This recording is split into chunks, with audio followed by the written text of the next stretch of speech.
I went to the kindergarten to pick up my granddaughter, who had been living with me since her parents' death. She hugged me tightly and whispered, "Grandma, I saw Mommy today." At first, I thought it was just her imagination, but the next day I decided to watch from a distance. My heart nearly stopped when I saw who was approaching the gate. Don't forget to subscribe to the channel and comment where you're watching from.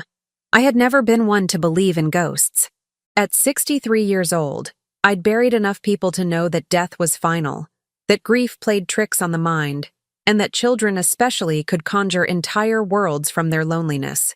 So when little Zoe wrapped her small arms around my legs that Tuesday afternoon, her face pressed against my hip, and whispered those words, "Grandma, I saw Mommy today," I simply stroked her dark hair and murmured something reassuring. "I know, sweetheart," I said, leading her toward my station wagon in the parking lot of Maplewood Kindergarten. "Sometimes we see Mommy in our dreams, don't we?" But Zoe pulled back, her gray eyes, so much like Lynn's, fixed on mine with unusual intensity. "No, Grandma, not in a dream." She was outside the fence during recess. She waved at me. My stomach tightened, but I forced a smile. Children grieved differently than adults. In the year since the accident, since that awful night when the police arrived at my door to tell me my daughter and son-in-law had driven off Route 47 in a storm, Zoe had created elaborate stories about her parents. Sometimes they were on a long trip. Sometimes they were sleeping in heaven. Once, she told me they'd been turned into birds and were watching her from the oak tree in our backyard. "Maybe it was someone who looked like Mommy," I suggested, buckling her into the car seat. "Sometimes people can look very similar." Zoe didn't argue, but she didn't agree either. She just turned her face toward the window, and I saw her small fingers grip the edge of her sweater.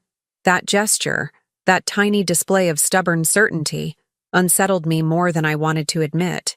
We lived on the outskirts of Millbrook, Oregon, in the house where I'd raised Lynn and her younger brother Daniel.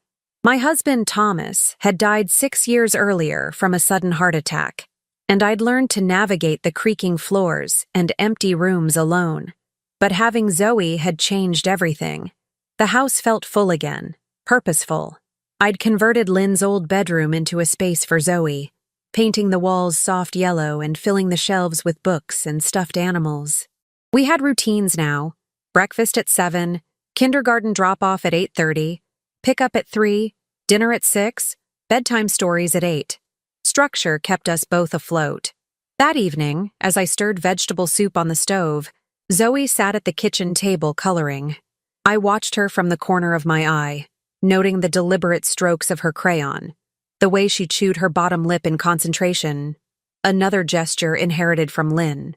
My daughter had been 29 when she died, vibrant and ambitious, working as a pharmaceutical sales representative while her husband, Marcus, managed a small insurance agency. They'd seemed happy, though I'd noticed strain in their marriage during those last few months. Lynn had grown distant, distracted. When I'd asked if everything was all right, she'd simply smiled and said, "Just work stress, Mom." Now she was gone. They both were. The closed casket funeral had been held on a rainy October morning, with fewer attendees than I'd expected. Marcus's family had flown in from Pennsylvania, grief-stricken and angry, as if someone needed to be blamed. My son Daniel had delivered a halting eulogy, his voice breaking. And through it all, Zoe had sat beside me, silent and small, clutching a stuffed rabbit. "Grandma," Zoe's voice pulled me back to the present. "Why can't dead people come back?" I turned off the stove and carried 2 bowls to the table. "Well, honey, that's just how life works. When someone dies, their body stops working. They can't walk or talk or see us anymore. But what if they didn't really die?" The spoon slipped from my hand, clattering against the table. "What do you mean?" Zoe looked up at me, her expression impossibly serious for a 5-year-old. "What if everyone just thought they died, but they didn't?" I forced myself to breathe normally. "Zoe, sweetheart, we had a funeral. We said goodbye. But the boxes were closed," she said. "We didn't see them." She was right, of course. The accident had been catastrophic. The car had rolled multiple times before landing in a ravine. The coroner had advised against viewing the bodies, and in my shock and grief, I'd simply agreed. It had seemed like the merciful choice at the time. Even so, I said carefully, many people saw what happened.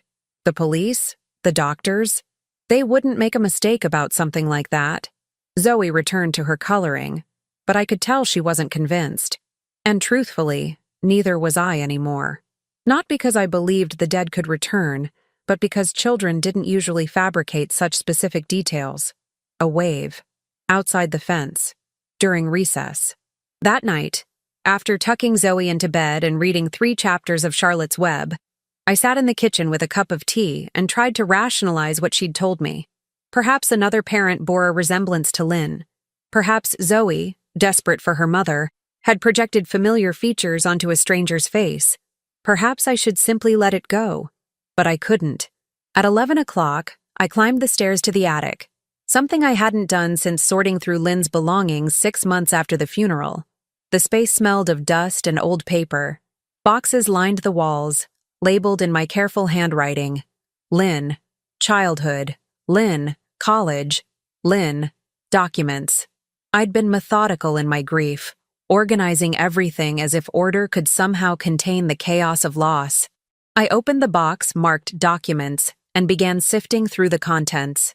Birth certificate, social security card, marriage license, insurance policies.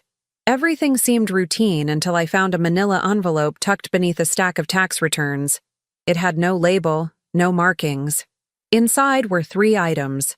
A key I didn't recognize, a receipt from a storage facility in Portland dated 2 weeks before the accident, and a handwritten note on plain paper.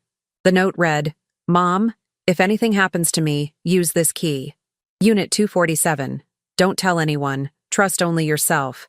I'm sorry I couldn't explain." My hands trembled as I read it twice, then 3 times. The handwriting was unmistakably Lynn's, with that distinctive loop on her capital S. But the message itself made no sense. Why would she rent a storage unit? What was she hiding? And why the ominous tone? I slipped the key and receipt into my pocket and returned the note to the envelope. As I descended the attic stairs, I noticed something else. A detail so small I'd nearly missed it.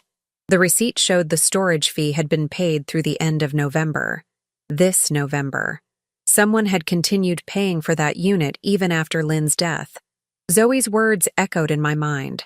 I saw Mommy today. I sat on the edge of my bed, heart racing, and tried to think logically. There were reasonable explanations. Perhaps the storage facility had auto payment set up from Lynn's bank account, which I'd never fully closed. Perhaps she'd stored something innocuous, old furniture, seasonal decorations, and simply hadn't mentioned it. But the note, "If anything happens to me," those words suggested intention, preparation, fear. I retrieved my phone and considered calling Daniel, who lived an hour away in Portland with his wife, Rebecca. But Lynn's note had been explicit. Don't tell anyone. Trust only yourself. If my daughter had hidden something, she'd had a reason. And until I understood what that reason was, I needed to keep this discovery to myself. The next morning, I went through our usual routine with deliberate normalcy.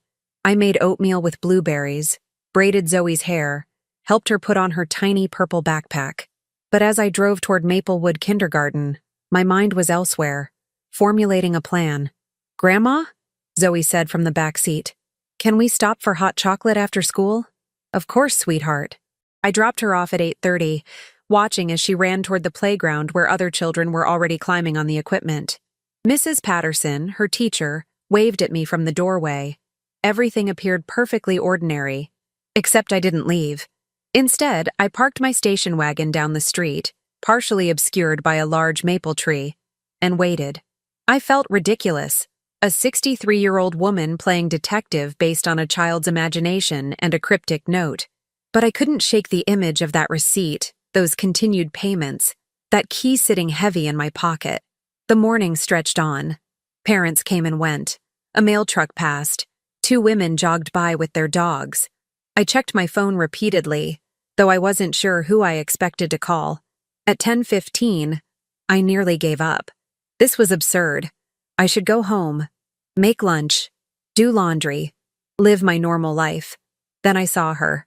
A woman approached the kindergarten fence from the north side, where a narrow path led between two houses toward the woods beyond. She wore a dark jacket with the hood pulled up, sunglasses despite the overcast sky, and jeans. Her build, her gait, the way she held her shoulders, every detail screamed familiar, impossible familiarity. My breath caught, my vision blurred. I gripped the steering wheel until my knuckles whitened. The woman stopped at the fence, about 20 yards from where the children played.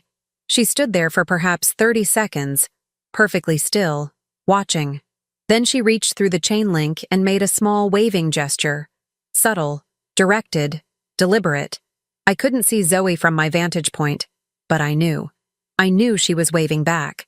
Then the woman turned and walked quickly back down the path, disappearing into the trees before I could even open my car door.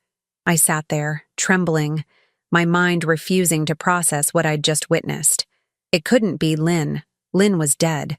I'd signed papers, attended a funeral, spent 12 months grieving, and yet, the way she moved, the gesture, the location, exactly where Zoe had described. I pulled out my phone and dialed the number for Millbrook Police Department, but my finger hovered over the call button. What would I say? That I'd seen someone who looked like my dead daughter? That I'd found a mysterious key? They'd think grief had finally broken me. No. Whatever this was, I needed to understand it first. I needed to go to Portland. I needed to open Storage Unit 247. And I needed to find out who was visiting my granddaughter at the kindergarten fence, and why. I didn't go to Portland that day. Despite every instinct screaming at me to drive directly to that storage facility and unlock whatever secrets Lynn had hidden there, I forced myself to maintain normalcy. Zoe needed stability, routine, the pretense that her grandmother hadn't just watched a ghost walk away from a kindergarten fence. So I picked her up at 3 o'clock as usual, took her for hot chocolate at Bernie's Diner as promised, and listened as she chattered about finger painting and how Tommy Morrison had eaten paste again. She didn't mention seeing her mother. Neither did I. That evening, after Zoe was asleep, I sat at my kitchen table with Lynn's note spread before me, studying the handwriting under the light. The loops, the pressure, the slant, all unmistakably hers. I'd seen her handwriting on birthday cards, grocery lists, college applications. This was real. I pulled up the storage facility's website on my laptop. Secure Space Storage, located in an industrial area of northeast Portland, 45 minutes from Millbrook. The site showed rows of orange doors, security cameras, climate-controlled units. Nothing sinister. Just ordinary storage for ordinary people with ordinary excess belongings. Except Lynn's note suggested nothing about this was ordinary. My phone buzzed. Daniel's name appeared on the screen. I hesitated, then answered. "Hey, Mom, just checking in. How's Zoe doing?" "She's fine," I said, keeping my voice steady. "We went for hot chocolate today. She's sleeping now." "Good, good. Listen, Rebecca and I were thinking of coming by this Sunday for lunch. It's been a few weeks. 3 weeks, actually. Since Daniel had taken his new position as regional sales manager, he'd been traveling constantly. Rebecca worked as a dental hygienist and filled her weekends with yoga classes and book clubs. They called regularly but visited infrequently, and I'd learned not to take it personally. They had their own lives. "Sunday sounds lovely," I said. "Great! Oh, and Mom?" Rebecca wanted me to ask, "Have you thought any more about that retirement community brochure we left?" My jaw tightened. The Meadowbrook Senior Living brochure had appeared on my counter 6 months ago, glossy and cheerful, showing silver-haired people playing cards and tending gardens. Daniel and Rebecca had presented it as a suggestion, a way for me to have less responsibility and more social engagement. What they'd really meant was that raising a 5-year-old at 63 was too much for me. "I'm perfectly capable of caring for Zoe in my own home," I said carefully. "Of course you are, Mom. We're just thinking ahead. Zoe's going to need more as she gets older. Activities, sports, tutoring. And you should be enjoying your retirement, not dealing with kindergarten drop-offs and tantrums." "Zoe doesn't throw tantrums," I replied, perhaps too sharply. "And I'm not ready to give up my home." A pause. "Nobody's asking you to give it up, but having Zoe full-time at your age, it's a lot." We worry about you. We. As if Rebecca, who'd met Zoe perhaps a dozen times, had any real stake in this conversation. I appreciate your concern, I said, but we're managing just fine. After we hung up, I sat in the darkening kitchen and acknowledged an uncomfortable truth. Daniel wanted custody of Zoe. He hadn't said it directly, but the signs were there. The retirement community suggestion. The frequent questions about whether I needed help. The way Rebecca had recently started asking Zoe about her favorite foods and colors, as if collecting data. Lynn had made me Zoe's guardian in her will. She'd been explicit about it, had updated the documents just 3 months before the accident. At the time, I'd assumed it was simple pragmatism. Grandmothers were the logical choice when parents couldn't be there. But now, holding this cryptic note and that mysterious key, I wondered if Lynn had known something. If she'd been protecting Zoe not just from death, but from something else. The next morning, I called Daniel back. I need you to watch Zoe this Saturday, I said. Just for the day. I have some errands in Portland. Portland? What kind of errands? Personal ones. Medical appointments. The lie came easily, surprisingly so. Another pause. Is everything okay? Are you sick? I'm fine. Just routine checkups. I'd rather not drag Zoe along. Sure, of course. We'll pick her up Saturday morning. Maybe take her to the zoo. Thank you. I hung up before he could ask more questions. Saturday arrived with cold rain and gray skies. Daniel and Rebecca collected Zoe at 9 o'clock. Rebecca's smile a shade too bright as she buckled Zoe into their expensive SUV. We'll have her back by 6, Daniel said. Call if you need anything. I waved from the porch until they turned the corner, then immediately grabbed my coat and keys. The drive to Portland felt longer than usual, the rhythmic slap of windshield wipers marking time as I rehearsed what I might find. Documents, probably. Maybe financial records or legal papers Lynn had wanted kept private. Perhaps evidence of marital problems with Marcus, affairs, arguments, plans for divorce. But that didn't explain the continued payments. Dead people didn't maintain storage units. Secure space storage sat between a tire warehouse and a Chinese restaurant, an ugly concrete building surrounded by chain-link fencing. I parked in the nearly empty lot and approached the office, where a young man with multiple piercings looked up from his phone. Help you? I need to access Unit 247, I said, placing the key on the counter. My daughter used to pay for it, but she recently passed away. He glanced at his computer. You're not listed as an authorized user. My daughter passed away. I'm the executor of her estate. Another lie, but one that felt justified. His expression shifted slightly, sympathy mixed with bureaucratic inconvenience. I'm sorry for your loss, but I still need proper documentation. Death certificate, letters testamentary, that kind of thing. I hadn't brought any of that. Hadn't thought I'd need it. Can't you make an exception? I have the key. Sorry, ma'am, company policy. Frustration burned in my chest. I'd driven all this way, lied to my son, left Zoe with people who wanted to take her from me, and now some kid with facial piercings was quoting policy. When was the last payment made on that unit? I asked. He clicked his mouse a few times. Yesterday, actually. Auto pay from a credit card. Can you tell me whose card? Can't give out that information either. I stared at him, and he had the grace to look uncomfortable. Look, he said, lowering his voice. I get it. But if you don't have the right papers, there's nothing I can do. Come back with a death certificate and executor documents and we'll get you in. I left feeling defeated and angry. At the rules, at Lynn for leaving this mystery, at myself for being naive enough to think this would be simple. As I walked to my car, my phone buzzed with a text from an unknown number. Stop looking. For Zoe's sake. My blood went cold. I spun around, scanning the parking lot. A few cars, the tire warehouse with its bay doors open, a couple walking toward the Chinese restaurant. No one seemed to be watching me. I called the number. It went directly to voicemail. A generic automated message, no name. My hands shook as I climbed into my car and locked the doors. Someone knew I was here. Someone was watching. And they'd invoked Zoe's name as a threat. I drove home too fast, my mind racing through possibilities. Had someone followed me from Millbrook? Was there a camera at the storage facility? How did they get my number? The more I thought about it, the more pieces clicked together. The woman at the kindergarten fence, the continued payments on the storage unit, this warning. These weren't random events. Someone was actively hiding something, maintaining Lynn's secrets, and now threatening me to stop investigating.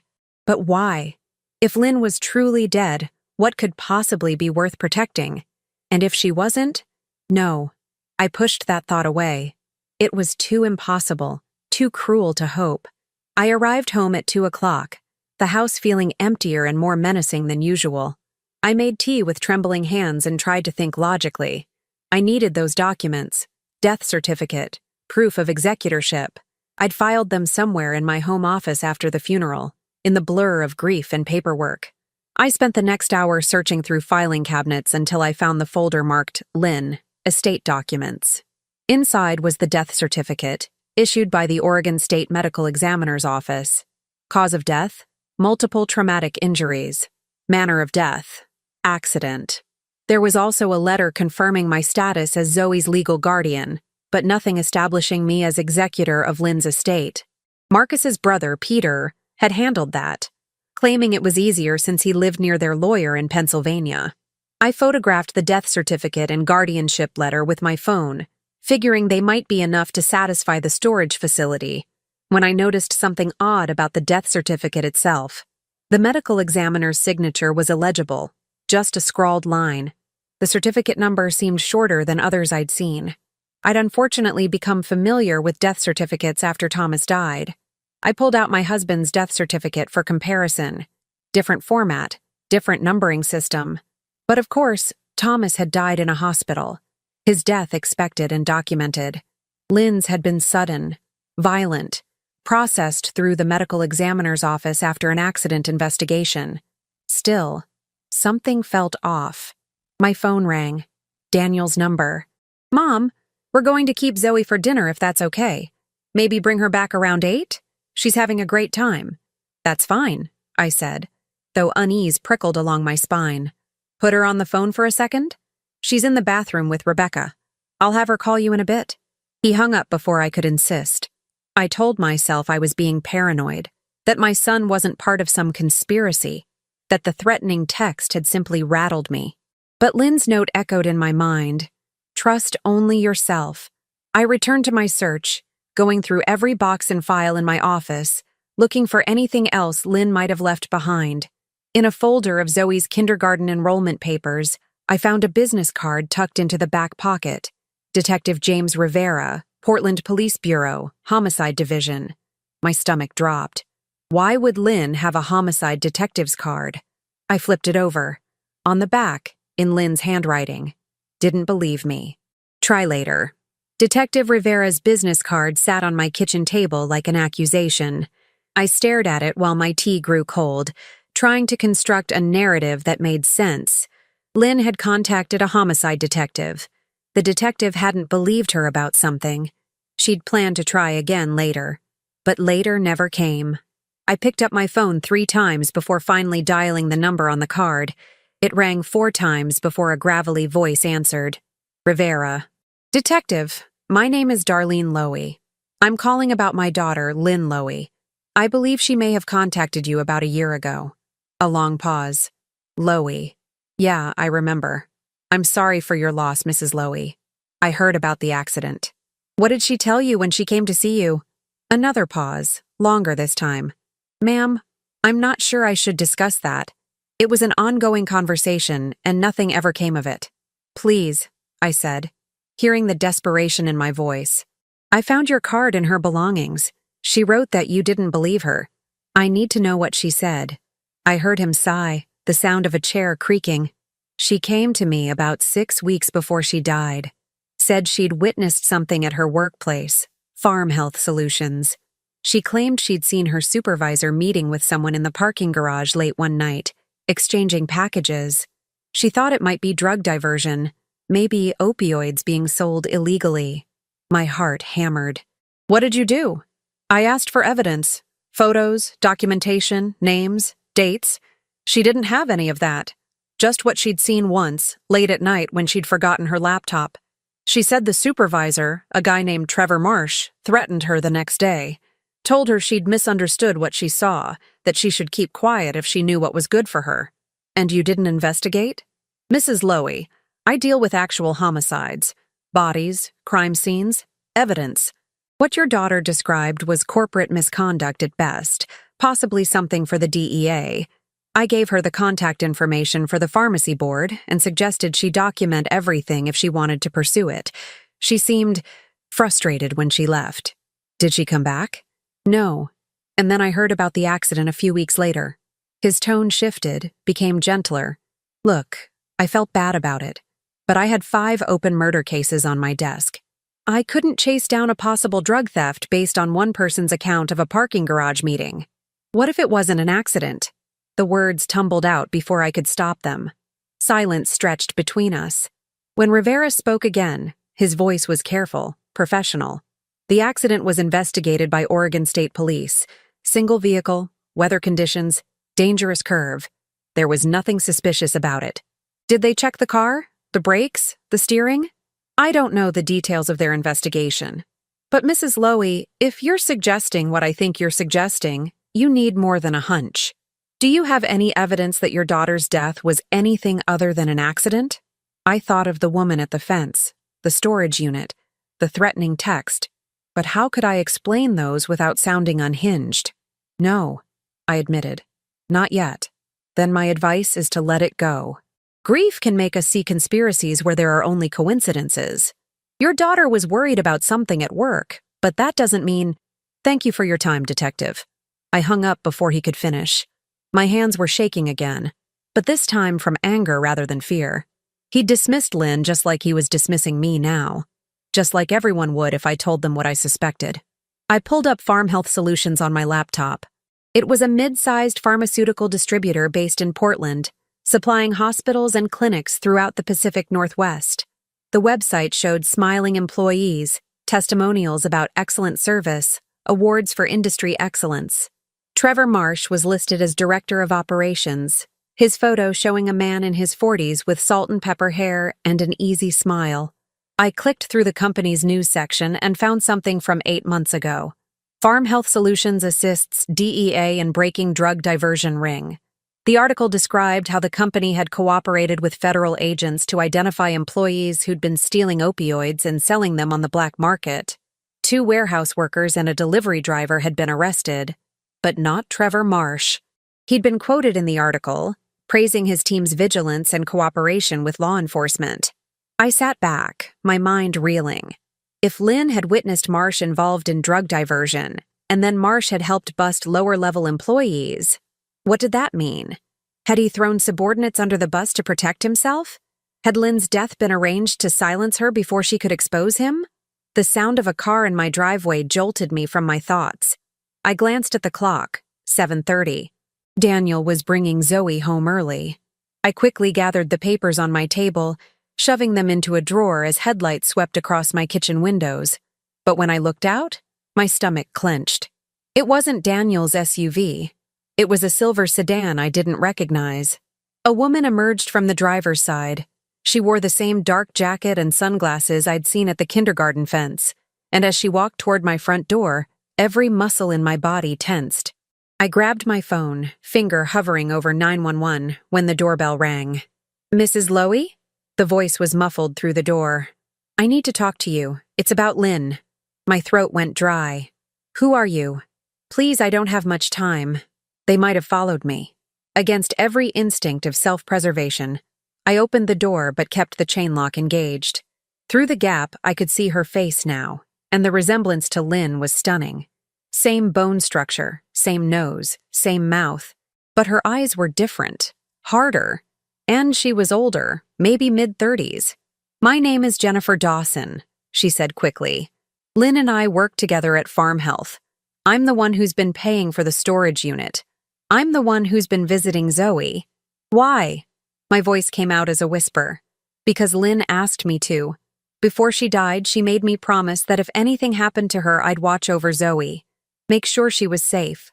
She didn't trust Marcus's family, and she was worried about— About what? Jennifer glanced over her shoulder at the empty street. Can I come in? Please, I'll explain everything, but not out here. I should have said no. I should have called the police. But the desperation in her voice, the fear in her eyes, it reminded me so much of Lynn in those last weeks before the accident. That same nervous energy, that same sense of being hunted. I unlatched the chain and let her in. Jennifer entered quickly, immediately moving away from the windows. She pulled off her sunglasses and I saw dark circles under her eyes, the exhaustion of someone who hadn't slept properly in days. "How did you know I went to the storage facility?" I asked.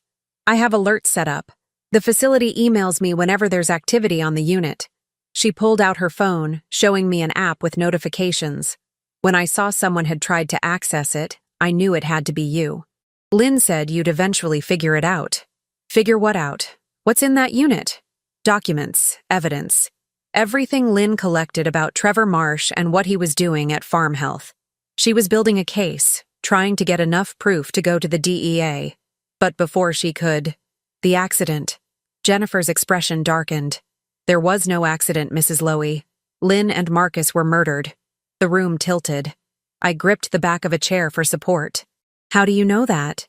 "Because 2 days before she died, Lynn told me someone had tampered with her car. She'd noticed the brake fluid was low, which was strange because she'd just had it serviced. She was planning to take it to a mechanic the next morning, but that night..." Jennifer's voice broke. "That night, she and Marcus went to dinner. On their way home, on Route 47, in the rain, when she needed her brakes most." "Did you tell the police?" "I tried. I talked to the state troopers who investigated the crash. They said brake failure was consistent with the accident, that the crash itself had damaged the brake lines. They couldn't tell if it had been tampered with beforehand. Without proof, it was just my word against their accident reconstruction." "What about the storage unit? The evidence Lynn collected?" "I've been too afraid to go there myself. Marsh has connections, people who watch, who report. The day after Lynn died, someone broke into her house while Marcus's family was there dealing with the estate. They took her laptop, her phone backup, her files, but they didn't know about the storage unit because I was the one who rented it. The payments came from Lynn's account, but the contract is in my name. So why haven't you gone to the authorities with what's in there?" Jennifer's laugh was bitter. "Because I don't know exactly what she stored. Lynn was careful, paranoid even. She said if anything happened to her, the unit contained everything needed to expose Marsh, but she never told me specifics. She said the less I knew, the safer I'd be." She met my eyes. "I'm not brave like Lynn was. I have a daughter of my own. When Lynn died, I kept paying for the unit and waited to see if anyone would come looking. And now I have. Yes. But Mrs. Lowy, you need to understand. These aren't small-time criminals. The drug diversion operation Lynn uncovered? It's worth millions. Marsh has partners, connections to organized distribution networks, people who kill to protect that kind of money." A sound outside made us both freeze. Car doors slamming. Jennifer moved to the window and peered out through the curtains, then swore under her breath. "What is it?" "Silver Honda, 2 men inside. They were parked down the street when I arrived. I thought maybe I was being paranoid, but..." She turned to me, her face pale. "Do you have a back door?" "Yes, but you need to get to that storage unit before they do. Take the key, go tonight, get everything Lynn stored there. It's the only way you'll have leverage, the only way to keep yourself and Zoe safe. I can't get in without proper documentation. The facility? Go at night. The office closes at 9, but the gate code is 4792. The units aren't individually alarmed. You can get in with just the key. That's breaking and entering. That's survival." Jennifer pressed a piece of paper into my hand. "An address. This is where I'm staying. A motel outside Portland. If you get the documents, bring them there. We'll figure out together what to do next." "Why should I trust you?" She pulled something from her jacket pocket. A photograph. It showed her and Lynn together, both in Farm Health polo shirts, smiling at some company event. On the back, Lynn had written, "Jennifer, the only one I trust." Before I could respond, headlights swept across the front window. Daniel's SUV pulled into the driveway. "I have to go," Jennifer said, moving toward the back door. "Get to that unit tonight, please. If they realize you're looking into this, They'll come for Zoe next. She slipped out the back door just as I heard Zoe's voice from the front porch, chattering about the zoo. I shoved the photograph and address into my pocket and forced my face into a smile as Daniel opened the door. "Mom, you okay? You look pale." "Just tired," I said, kneeling to hug Zoe, who launched into an excited description of the elephant exhibit. But over her head, I saw Daniel's expression: concerned, suspicious, calculating. And I realized with cold certainty that I was surrounded by people whose loyalties I couldn't trust. Everyone except a 5-year-old girl who still believed her mother might come back. And maybe, in some terrible way, she was right. Daniel didn't leave immediately. That was the first sign something was wrong. Usually he'd drop Zoe off with a quick hug and a promise to call, always rushing back to Portland for some meeting or obligation. But tonight, he lingered in my doorway, hands in his pockets, eyes scanning my living room as if taking inventory. "You sure you're feeling okay, Mom? You seem distracted." "I'm fine, just a long day." I kept my voice light while Zoe disappeared upstairs to her bedroom. "Thank you for taking her. She clearly had a wonderful time." "Yeah, about that." Daniel stepped inside without being invited. "Rebecca and I have been talking. We think it might be good for Zoe to spend more time with us. Maybe start with weekends, work up to longer stays." My chest tightened. "Zoe is perfectly happy here." "Is she?" "Because her teacher mentioned something concerning at parent-teacher conferences last week. I attended those conferences. Mrs. Patterson said Zoe was doing well. She also said Zoe's been telling stories about seeing Lynn, that she's been withdrawn during group activities, asking strange questions about death and whether people can come back." Daniel's expression was sympathetic, but his words felt like weapons. "It's not healthy, Mom. She needs stability, professional help maybe." A child psychologist. "Every grieving child processes loss differently. Mrs. Patterson and I discussed this." "Did you discuss that Zoe told another kid her mother visits her at the fence? That she waves at her from the woods?" Daniel's voice rose slightly. "Other parents are starting to talk. They're worried Zoe is having delusions, and honestly, I'm worried about whether you're equipped to handle this." Heat flooded my face. I am perfectly capable of caring for my granddaughter. At 63, raising a traumatized 5-year-old alone? Mom, be realistic. You're exhausted all the time. You forgot Zoe's field trip permission slip last month, and now she's having these episodes. They're not episodes. She's working through grief. Or she's picking up on your grief and it's making her unstable. Daniel softened his tone, moving closer. "I'm not trying to hurt you. I'm trying to help. You've been through so much. Losing Dad, then Lynn and Marcus. Maybe it's too much. Maybe you need to focus on yourself for a while. Let Rebecca and me take some of the pressure off." The careful phrasing, the gentle tone, it was also reasonable on the surface.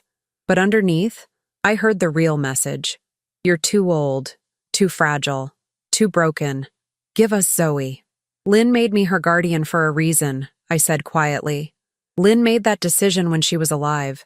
She couldn't have known—" He stopped himself, but the implication hung in the air. "She couldn't have known she'd die and leave you alone with this responsibility." From upstairs came the sound of Zoe singing, her small voice carrying through the old house. Daniel glanced toward the stairs, and I saw something in his face. Determination mixed with impatience. This wasn't just concern. This was a plan already in motion. "I think you should leave now," I said. "Mom, thank you for watching Zoe today. We'll see you Sunday for lunch as planned." Daniel studied me for a long moment, then nodded slowly. "Okay, but we're going to continue this conversation. Rebecca's already contacted a family lawyer just to understand our options. For Zoe's sake." The threat was clear. He left, and I locked the door behind him, my hands trembling with anger and fear. A family lawyer. They were building a case for custody, documenting every small mistake, every sign that I couldn't manage. And the worst part? I couldn't tell them the truth. Couldn't explain that Zoe wasn't delusional, that someone who looked like Lynn really was visiting the kindergarten fence, that there were secrets and threats and storage units full of evidence. Because saying any of that would only prove their point. That grief had broken me. I waited until Zoe was asleep before I made my decision. At 10 o'clock, I pulled on dark clothes and grabbed a flashlight, Lynn's key heavy in my pocket. The drive to Portland felt surreal, my headlights cutting through fog that had rolled in from the coast. Every set of headlights behind me felt like pursuit. Every dark car, a potential threat. Secure space storage was mostly dark when I arrived, just security lights illuminating the parking lot. The office windows were black. I drove past once, circling the block, looking for that silver Honda Jennifer had mentioned. Nothing obvious, but that didn't mean I wasn't being watched. I parked near the entrance and approached the gate, punching in the code Jennifer had given me, 4792. The gate rolled open with a mechanical grinding sound that seemed impossibly loud in the quiet night. I slipped through quickly, following the unit numbers painted on the concrete walls. Unit 247 was in the back corner, away from the security lights. I fumbled with the key, my hands shaking, until finally the padlock clicked open. The metal door rolled up with a shriek that made me wince. Inside was smaller than I'd expected, maybe 8 feet by 10. A single bare bulb hung from the ceiling, operated by a pull chain. When I turned it on, I saw 3 cardboard boxes, neatly labeled in Lynn's handwriting: Farm Health, Financials, Farm Health, Correspondence, Farm Health, Evidence. I started with the evidence box. Inside were USB drives, a small digital camera, printed photographs, and a notebook filled with Lynn's meticulous handwriting. The photos showed Trevor Marsh in various locations: parking garages, warehouse loading docks, restaurants.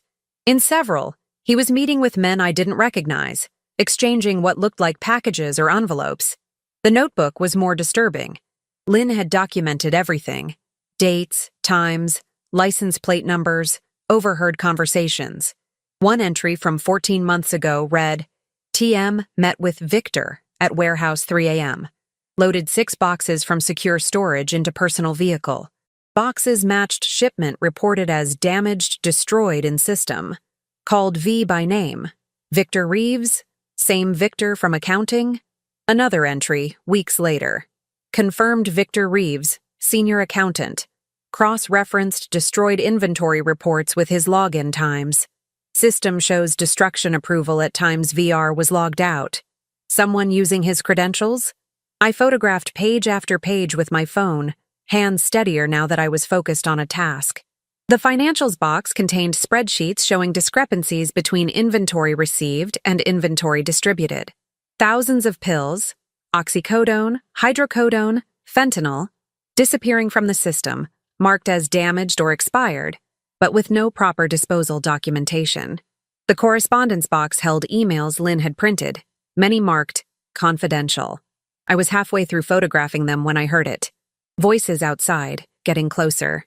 I killed the light and crouched behind the boxes, heart hammering. Through the gap under the rolled-up door, I saw flashlight beams sweeping the corridor between units. Told you someone was here. Gate activity shows an entry 10 minutes ago. Could be anyone. People access units at night all the time. Not this section. These are all paid up. Nobody's behind on rent. Whoever's here came looking for something specific. The voices grew louder. I pressed myself against the back wall, barely breathing. The flashlight beams paused at the unit next to mine, then moved on. I waited, counting seconds that felt like hours, until the voices faded toward the front of the facility. I had to move fast. I couldn't carry all 3 boxes. Too obvious, too difficult to explain if stopped. I grabbed the evidence box and the USB drives from the other boxes, shoving everything into my jacket and a reusable shopping bag I'd brought. The notebooks and photographs went in first, the drives tucked into my pockets. I pulled the light chain, plunging the unit back into darkness, then eased the door down as quietly as possible. The padlock went back on, though my hands shook so badly it took 3 tries. The path to the exit felt impossibly long. Every shadow seemed to hide someone watching. But I made it to my car without seeing anyone, drove through the gate before it finished opening, and merged into traffic on Powell Boulevard with my heart still racing. I didn't go straight home. Instead, I drove to the address Jennifer had given me, a rundown motel near the airport where planes roared overhead every few minutes. Room 114 was on the ground floor, curtains drawn. I knocked softly. Jennifer opened the door immediately, as if she'd been waiting. Her eyes widened when she saw the box in my arms. "You actually went." "You were right to be scared," I said, stepping inside. The room smelled of cigarette smoke and cheap air freshener. There were security guards or someone looking around. They knew someone had accessed the facility. Jennifer locked the door and pulled the curtains tighter. "Did they see you?" "I don't think so." We spread the contents of the box across the bed. Jennifer's hands trembled as she flipped through the notebook, her face growing paler with each page. I knew it was bad, but this...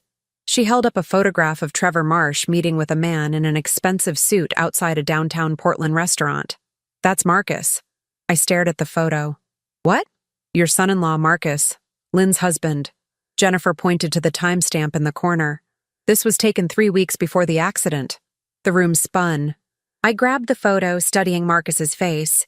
It was definitely him, smiling at Trevor Marsh like they were old friends, shaking hands over what appeared to be a briefcase exchange. Lynn never mentioned... I couldn't finish the sentence. Jennifer pulled out another photo, this one showing Marcus inside what looked like a pharmacy or medical office, talking to someone behind a counter. Lynn suspected Marcus was helping Marsh set up distribution points.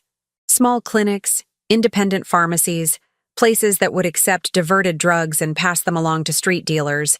She couldn't prove it, but she was getting close. That's why she updated her will. Why she made me Zoe's guardian instead of Marcus's family. She was protecting Zoe from all of them. The Lowies, Marcus's brother Peter, who suddenly appeared to handle the estate, all of it. Jennifer met my eyes. "Mrs. Lowy, what if the accident wasn't random? What if both Lynn and Marcus were targets? Lynn because she knew too much. Marcus because he'd become a liability." My phone buzzed. A text from Daniel. "Need to talk tomorrow morning. Important. Coming by at 9 a.m. Then another text from an unknown number. "You took something that doesn't belong to you. Return it, or there will be consequences." I showed Jennifer both messages. She swore quietly. "They know. The security guards must have called it in, reported the unit activity. How would they know it was me? The facility probably has cameras. Even with the office closed, they record plate numbers at the gate." Jennifer started gathering the papers back into the box. "You can't keep this at your house. Daniel's coming tomorrow. What if he searches? What if he's working with them? Daniel's my son. He's not... He's trying to take Zoe from you." Right when you're getting close to the truth about what happened to Lynn. Jennifer's expression was grim. Maybe that's a coincidence. Or maybe someone told him to keep you distracted, to make you seem unstable so whatever you claim about Lynn's death won't be believed. I wanted to argue, to defend Daniel, to insist my own son wouldn't betray me. But I thought about his sudden interest in custody, his documented concerns about my capabilities, his lawyer consultations. The timing was too convenient. What do I do? First, we hide this evidence somewhere safe. Then tomorrow, when Daniel comes, you act normal. Tired, maybe a little scattered, but cooperative. Let him think he's winning. And then? Then we find out who killed Lynn and Marcus, and we make sure they can't hurt Zoe. I drove home at 2 a.m, the evidence box now hidden in Jennifer's motel closet. My house was dark and quiet. Zoe sleeping peacefully upstairs, unaware that her grandmother had just committed breaking and entering to uncover proof that her parents had been murdered. I made tea I didn't drink and sat in my kitchen, watching the sky lighten toward dawn. Lynn's notebook entry echoed in my mind. If I'm right about this, everyone I trust is lying. Even Marcus. Especially Marcus. My daughter had died knowing her husband was part of the conspiracy. Had she confronted him? Was that why they were both killed? Lynn for what she knew. Marcus for what he might reveal? At 8:30, I heard Zoe stirring upstairs. I climbed the stairs feeling decades older than 63, plastered on a smile, and helped her choose clothes for the day. "Can we make pancakes?" she asked. "Of course, sweetheart." At precisely 9 o'clock, Daniel's SUV pulled into the driveway, but he wasn't alone. Rebecca emerged from the passenger side, and from the back seat came a woman I didn't recognize, professionally dressed, carrying a leather briefcase. Through the window, I watched them approach, and I knew with cold certainty that this wasn't a conversation. This was an intervention. I opened the door before they could knock, keeping my expression neutral despite the adrenaline coursing through my veins. Zoe stood behind me, clutching her stuffed rabbit, curious about the unexpected visitors. Daniel, Rebecca, I wasn't expecting a crowd. The woman with the briefcase stepped forward, offering a practiced smile that didn't reach her eyes. Mrs. Lowy, I'm Christine Valdez, a family advocate with social services. Your son asked me to stop by this morning for a wellness check. The words hit like a physical blow, but I'd learned from Lynn's notebook how to hide my reactions. A wellness check? I see. Please, come in. I led them to the living room, acutely aware of Zoe pressed against my leg. Rebecca immediately moved toward her with exaggerated warmth. Zoe, sweetheart, why don't you come with Aunt Rebecca? We can color in the kitchen while the grown-ups talk. I want to stay with Grandma, Zoe said quietly. It's okay, honey, I said, stroking her hair. Go with Rebecca. I'll be right here. Rebecca took Zoe's hand, guiding her toward the kitchen with a backward glance that was equal parts sympathy and triumph. The message was clear. See how much she trusts us? Christine Valdez settled on my sofa, pulling out a tablet. Mrs. Lowy, I want to assure you this isn't adversarial. We're simply here to ensure Zoe is in a safe, stable environment. Your son has expressed concerns about your ability to provide adequate care given your age and Zoe's recent behavioral issues. Zoe is a grieving child working through trauma. That's not a behavioral issue. She's been telling classmates she sees her dead mother, Daniel interjected. She's withdrawn, anxious. Mrs. Patterson documented it in her weekly reports. Weekly reports you apparently requested, I said, looking at my son. When did you start monitoring Zoe's teacher communications? Daniel had the grace to look uncomfortable. I'm concerned about my niece. Is that so wrong? Christine tapped her tablet. Mrs. Lowy, I'd like to ask some questions about your daily routine. How many hours of sleep are you getting? Enough. Are you taking any medications? Anything that might impair your judgment or reaction time? Blood pressure medication. Nothing impairing. Have you missed any of Zoe's appointments? Doctor visits? School events? I thought of the permission slip Daniel had mentioned. The one I'd forgotten. I may have missed one field trip notification. Christine made a note. And I understand you drove to Portland late last night, returning around 2 in the morning. Can you explain where you went? My blood went cold. They'd been watching me. Or someone had. I had difficulty sleeping. I went for a drive. At 2 in the morning? In Portland? Daniel leaned forward. Mom, that's not normal behavior. That's concerning behavior. Since when is insomnia a crime? It's not, Christine said smoothly. But combined with other factors, your age, the stress of full-time childcare, Zoe's concerning statements about seeing her mother, it paints a picture of someone who might be overwhelmed. I'm not overwhelmed. I'm grieving. There's a difference. Mrs. Lowy, Christine's voice took on a harder edge. I've reviewed the documentation your son provided. Zoe's teacher notes, missed appointments, concerning conversations. I've also spoken with neighbors who say you've been acting strangely, looking out windows at odd hours, appearing anxious and distracted. Which neighbors? But I already knew. Mrs. Henderson next door, who'd probably noticed my lights on at 3 in the morning. Mr. Cole across the street, who seemed to watch everyone's comings and goings. That's confidential. But the pattern is clear. You're struggling, and it's affecting Zoe. Nobody's saying you're a bad grandmother. We're saying you need help. I don't need... What if we started with supervised visits? Daniel interrupted. Zoe could stay with Rebecca and me during the week. Visit you on weekends with a social worker present. Just temporarily. Until you've had time to rest. Maybe see a therapist. Absolutely not. Christine stood. Mrs. Lowy, I can't force you to cooperate, but I can recommend to the court that Zoe's living situation be reevaluated. If you fight this, if you make it difficult, a judge will see that as evidence of impaired judgment. They'll ask why a reasonable person wouldn't accept help when offered. The trap was elegant. Agree to supervision and gradually lose custody, or refuse and be painted as unstable and uncooperative. Either way, they won. But they'd made one mistake. They'd assumed I would react emotionally, desperately. They'd assumed I hadn't spent the last 3 days uncovering secrets that changed everything. "I'd like to show you something," I said calmly, standing. "Daniel, Christine, please follow me to my office. Rebecca can stay with Zoe." Daniel exchanged a glance with Christine, who nodded. They followed me down the hall to the small room I used for paperwork and bills. I'd prepared for this moment, printing out specific documents from Lynn's files early that morning. I handed Christine a printed email.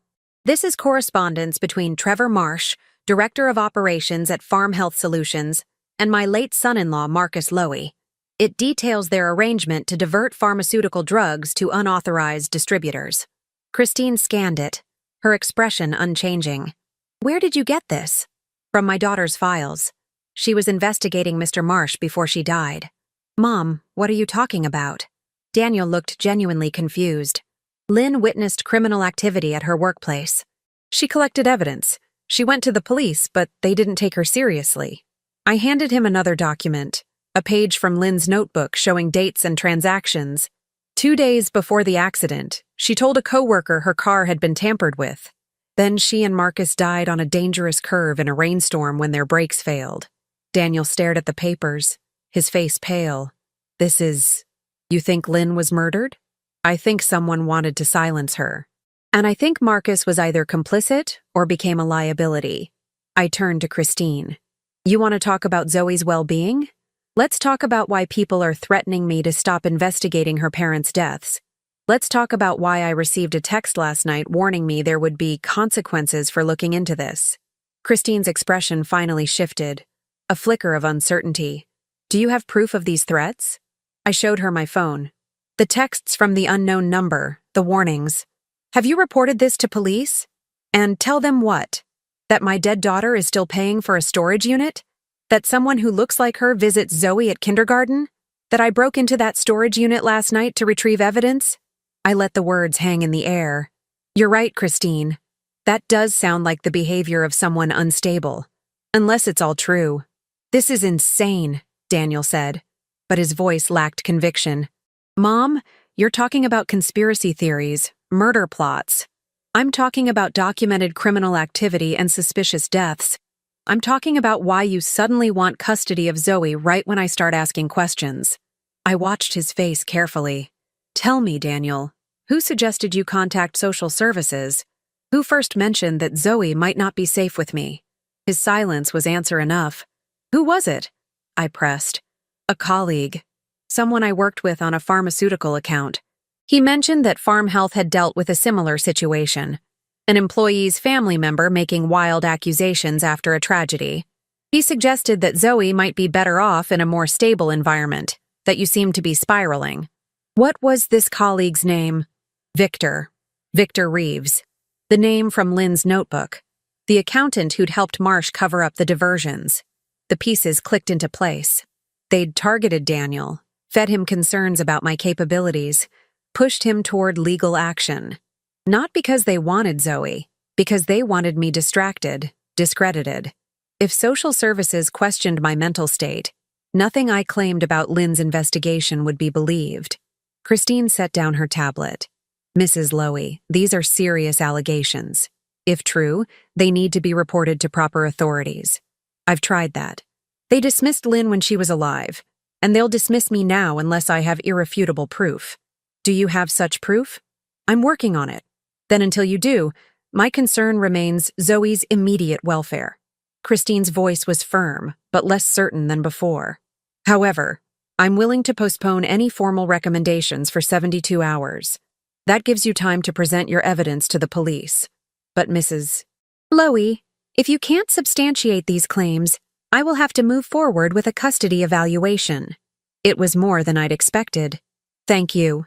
After they left, I found Zoe in the kitchen, quietly coloring. Rebecca had gone with the others, whispering urgently to Daniel in the driveway before they drove away. I sat beside Zoe, wrapping an arm around her small shoulders. "Grandma, are they going to take me away?" "No, sweetheart. I won't let that happen." "Is Uncle Daniel mad at you?"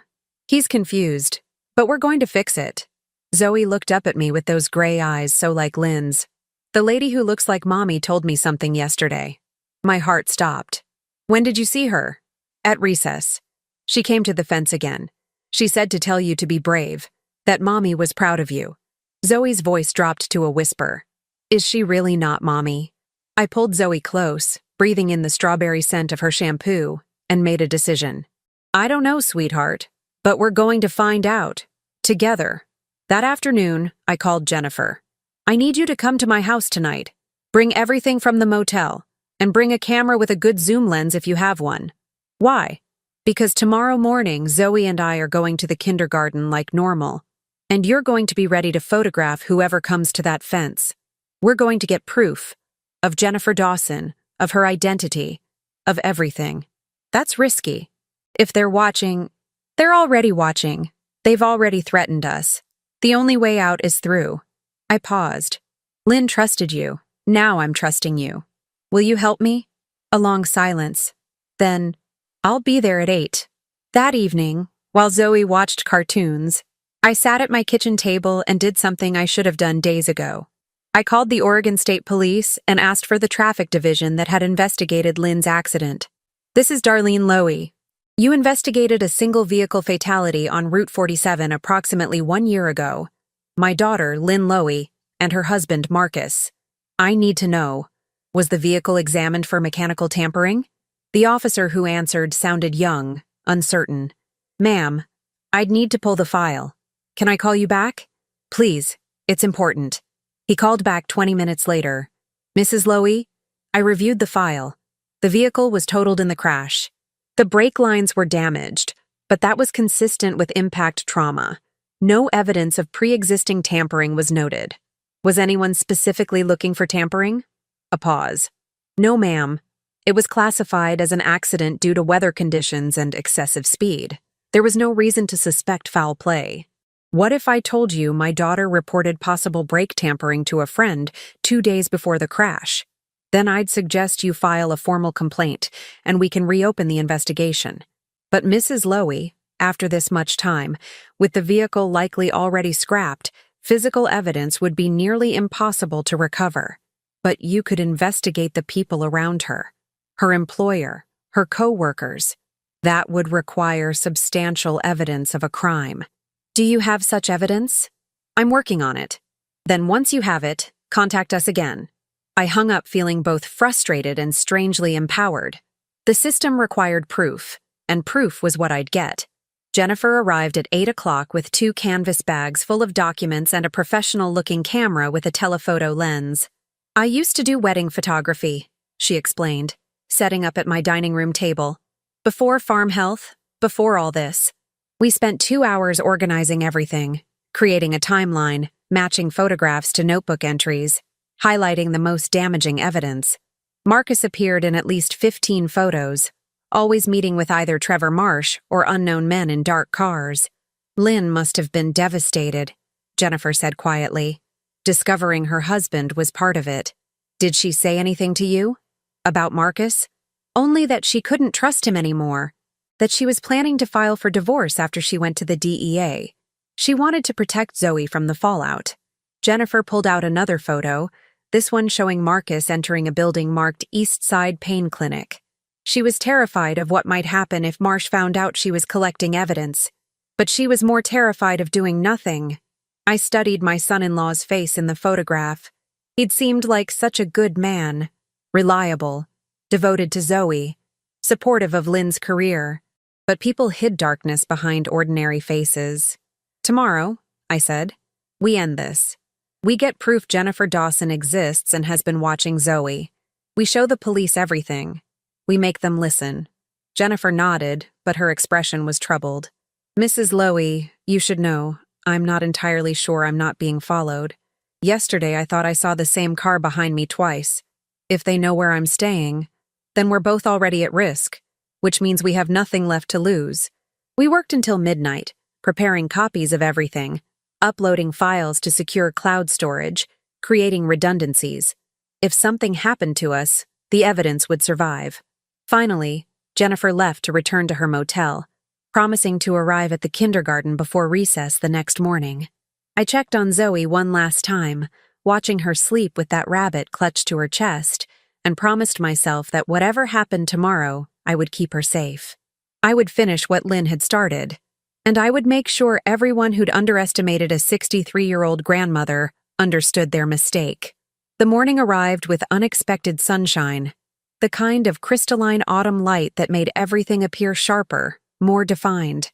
I dressed Zoe carefully, choosing her favorite purple sweater, and made her chocolate chip pancakes, a small indulgence that felt necessary. "Big day today?" she asked, syrup on her chin. "Maybe, sweetheart. But whatever happens, you stay close to Mrs. Patterson, okay? Don't go near the fence during recess unless I'm there with you." Zoe nodded seriously, understanding in a way that broke my heart. No 5-year-old should have to navigate these adult dangers. Jennifer texted at 8. "In position. Blue Honda across from the north path. Camera ready." I dropped Zoe at kindergarten exactly on time, hugging her perhaps a moment too long before she ran toward her classroom. "Mrs. Patterson noticed my tension. "Mrs. Lowy, is everything all right?" "Fine. Just a difficult week. Could you keep Zoe especially close during outdoor time today?" Her expression showed concern. "Of course. Has something happened?" "I hope to have answers soon." I returned to my car but didn't leave. Instead, I parked where I had before, partially hidden by the maple tree, and waited. My phone sat in my lap, 911 ready to dial. Jennifer's blue Honda was visible in my rearview mirror, positioned perfectly to photograph anyone approaching from the north path. The morning stretched out. 9 o'clock passed, then 9:30. Children's voices carried from the playground as outdoor time began. I watched Zoe through the fence, playing on the swings with another little girl, occasionally glancing toward the north side. At 9:45, I saw movement on the path. A woman in a dark jacket emerged from between the houses, hood up despite the sunshine. My breath caught. Even from this distance, the resemblance was unmistakable. The way she moved, the set of her shoulders, that purposeful stride that was so characteristically Lynn's. She approached the fence in the same spot as before, and I saw Zoe notice her. My granddaughter froze mid-swing, then slowly walked closer to the fence. The woman reached through the chain link, and even from my car I could see Zoe's small hand reach up to touch hers. I was out of the car before I realized I'd moved. My phone forgotten. My carefully constructed plan abandoned in favor of pure maternal instinct. I crossed the street at a run, heading directly for the north path. The woman saw me coming. She pulled her hand back, started to turn away, but I was faster than she expected. 63 or not, I'd spent a year chasing after a 5-year-old, and I reached the fence before she could disappear into the trees. "Stop!" I commanded, my voice carrying across the playground. "Don't you dare run from me!" She froze. Slowly, she turned back, and for the first time, I saw her face clearly in full daylight. Not Lynn, but devastatingly close. Same bone structure, same coloring, same eyes. A sister, perhaps, or a cousin. Someone with shared DNA and shared features. "Who are you?" I demanded. The woman glanced at Zoe, who stood clutching the fence, then back at me. Her voice, when she spoke, sent chills down my spine because it sounded exactly like Lynn's. "My name is Donna Lowy. I'm Marcus's younger sister, and I've been trying to protect Zoe from my family for the past year." The world tilted. Marcus had a sister? He never mentioned me. We'd been estranged for 5 years, ever since I tried to warn him that our brother Peter was involved in illegal activities. Marcus chose Peter over me, said I was jealous and making up stories. Donna's expression was bitter. I moved to Oregon, changed my last name to my mother's maiden name, Dawson, and tried to build a new life. Then I met Lynn at Farm Health. We became friends before either of us realized the connection. My mind raced, trying to reconcile this information with everything I thought I knew. "You're Jennifer Dawson." I had to use my assumed name with Lynn at first. By the time I trusted her enough to explain my real identity, she was already investigating Trevor Marsh. She asked me to help, to use my accounting background to trace the financial irregularities. Donna's voice broke. I should have stopped her, should have convinced her to just quit, to walk away. But she was so determined to do the right thing. "You knew Marcus was involved." "Not at first. Neither did Lynn. She thought she was investigating Marsh and maybe a few corrupt employees.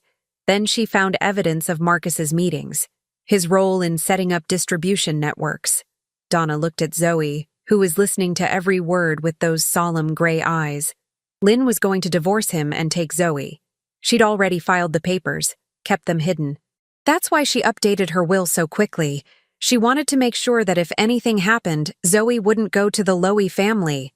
But the accident wasn't an accident. Lynn knew it wouldn't be. She called me the night before she died, terrified. She said Marcus had discovered her investigation, that he'd threatened her. She said if anything happened, I should watch over Zoe, make sure the Lowys didn't get custody. Donna's eyes filled with tears. She said to trust only you, that you were stronger than anyone realized. Behind me, I heard footsteps. Mrs. Patterson approaching with concern written across her face. Another teacher just behind her. But I was focused on something else Donna had said. Marcus discovered the investigation, so he tampered with the car. No. I think he told Peter, and Peter told Marsh. I think they meant to kill Lynn and frame it as an accident. But Marcus was collateral damage. He'd become a liability the moment Lynn confronted him. Donna pulled an envelope from her jacket. This is a letter Lynn gave me a week before she died. She said if anything happened, I should give it to you when you were ready. I've been waiting for you to start asking the right questions. I took the envelope with shaking hands. Lynn's handwriting across the front. For Mom, when you understand. Mrs. Lowy? Mrs. Patterson had reached us now, along with another teacher. Is there a problem? Should I call security? No, I said. Everything's fine. This is Zoe's aunt. We're just having a family discussion. I opened the envelope. Inside was a single page in Lynn's precise script. Mom, if you're reading this, I'm probably gone. I'm sorry for the secrets, for the danger, for making you the one who has to protect Zoe. I know you think of yourself as just an ordinary woman. Too old, too soft, too set in your ways. But you're the strongest person I know. You survived losing Dad. You kept our family together through everything. And I know you'll keep Zoe safe. Marcus isn't the man I thought he was. His family isn't what they appear to be. Peter Lowy is involved in drug trafficking through legitimate pharmaceutical channels. Marcus helped him set up the networks. When I discovered this, when I tried to confront Marcus, he told me I didn't understand what I was risking. He said people who threatened Peter's operation didn't survive. I've collected evidence. Donna has copies of everything. Use it wisely. Trust the DEA, not local police. There might be corruption. Trust Donna. She's been trying to escape her family for years, and she understands the danger. Most importantly, don't let anyone take Zoe. The Lowys will try. They'll claim you're too old, too overwhelmed, incompetent. They'll use the system against you. But you're Zoe's best protection because you're the only one who can't be bought, threatened, or manipulated. You love her purely, completely without agenda. I'm sorry I couldn't tell you all this while I was alive. I was trying to protect you by keeping you ignorant. But if you're reading this, ignorance isn't protection anymore. Be the warrior I know you are. I love you. Lynn. I read it twice, tears blurring the words. When I looked up, Donna was watching me with an expression of painful hope. She really believed in you, Donna said quietly. Every time we discussed contingency plans, she kept saying, my mother will figure it out. She's smarter than anyone gives her credit for. I folded the letter carefully and looked at Zoe through the fence. My granddaughter who'd been right all along. She had seen her mother, or the closest thing to her mother that remained. Someone who looked like Lynn, who carried Lynn's DNA, who'd promised to protect Zoe the way Lynn would have. What do we do now? I asked. Donna pulled out her phone. Now we call Special Agent Linda Yates with the DEA. She's been investigating pharmaceutical diversion in the Pacific Northwest for 2 years. I contacted her 3 months ago and gave her preliminary information, but she needed more evidence before she could move on people as connected as the Lowys and Trevor Marsh. Do we have enough now? With Lynn's documentation and what I've been able to add? Yes.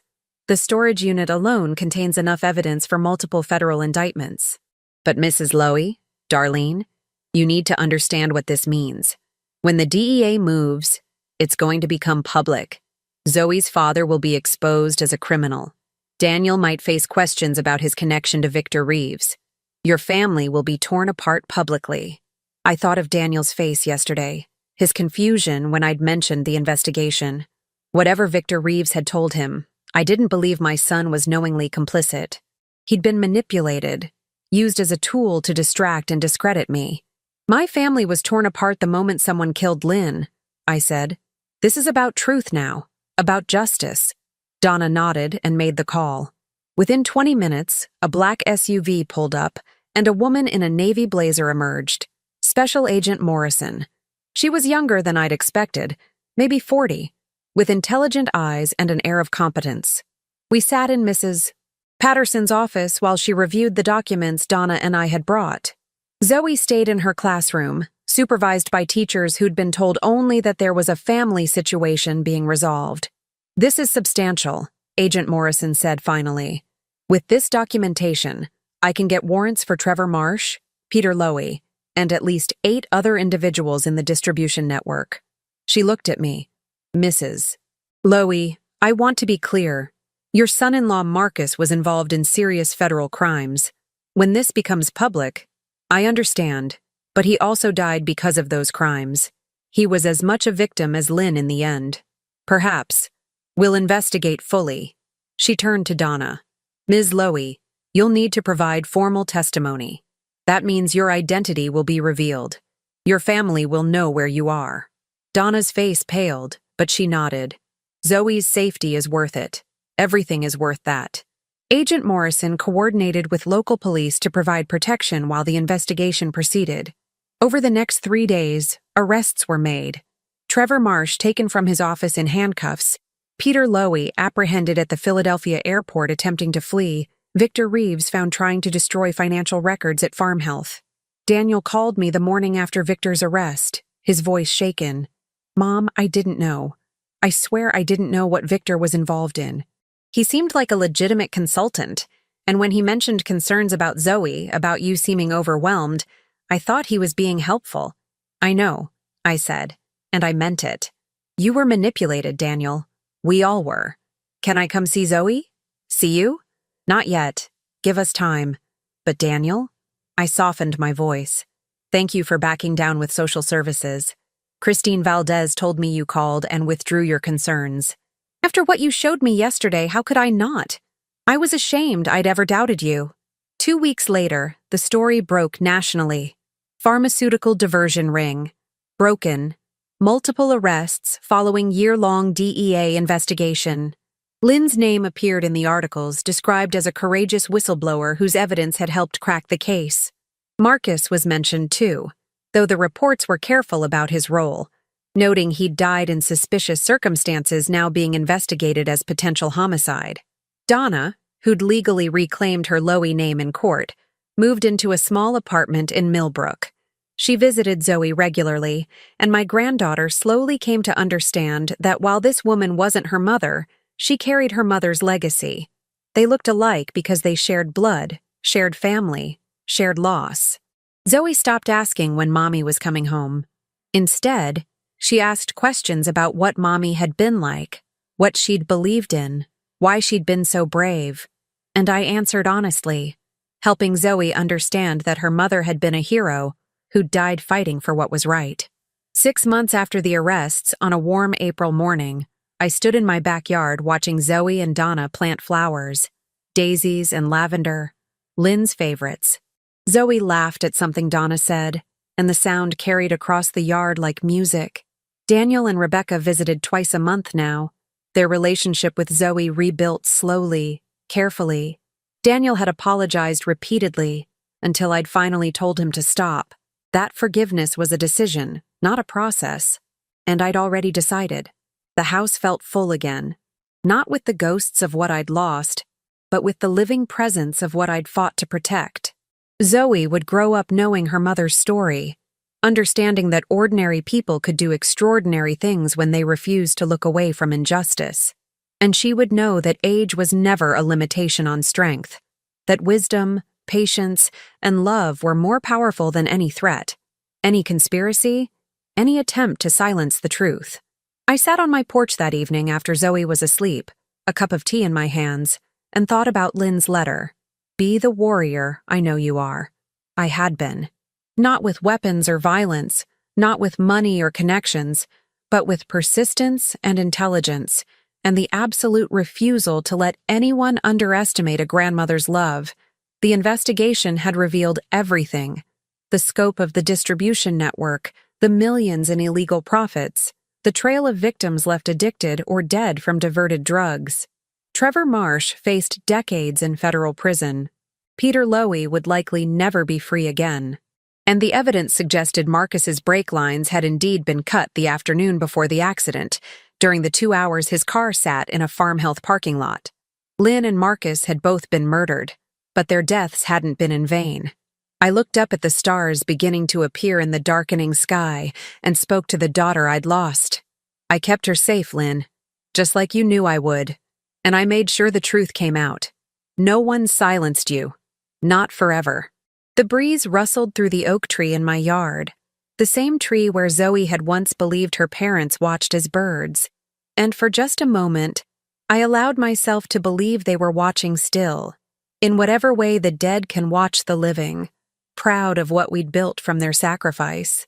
A light came on in Zoe's bedroom window, Donna checking on her before leaving for the night. The woman who looked like Lynn but was her own person, carrying her own scars, building her own relationship with the niece she'd protected from shadows. My phone buzzed with a text from Agent Morrison. Final trial date set. Justice is coming. I smiled and set the phone aside. Justice had already come in its own way.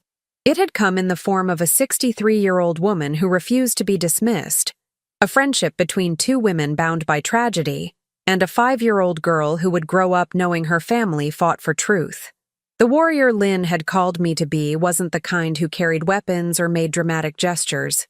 She was quieter than that, more patient. She kept careful records and asked persistent questions. She trusted her instincts and refused to accept convenient lies. She was exactly who I'd always been, beneath the assumptions of age and ordinariness. And as I sat on my porch in the gathering darkness, listening to the peaceful sounds of my home, I knew with absolute certainty that this was the legacy I would pass to Zoe. Not the tragedy of how her parents died, but the triumph of how we'd honored their sacrifice. The woman at the gate had been both ghost and guardian, mystery and family. And in uncovering her truth, I'd discovered my own strength. Some victories don't come with fanfare. They come in the quiet knowledge that you protected what mattered most, that you didn't break when tested, that you proved everyone who underestimated you wrong. This was mine, and it was enough. Now tell me, what would you have done if you were in my place? Let me know in the comments. Thank you for watching, and don't forget to check out the video on your screen right now. I'm sure it will surprise you.